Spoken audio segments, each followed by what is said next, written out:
J&M Reviews here, and today I would love to review this pre-sample by DERMORA. So they are Golden Glow Eye Mask, and they work wonders. As you can see here, my under the eye, it doesn't have any dark circles. It's not dehydrated or something. And I have makeup on, but this is great even before makeup.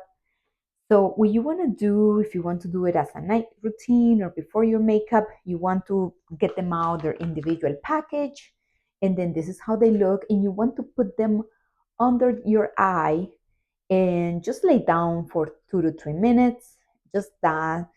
And then after that, you can leave it 15 to 20 minutes. I like to leave it for the 20 minutes.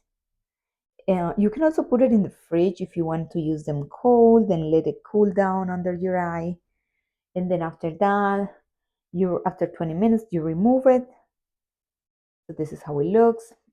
And then after the 20 minutes you remove it, and then you can put your moisturizer and carry on as you usually do. I hope you enjoyed my video. Thank you for watching.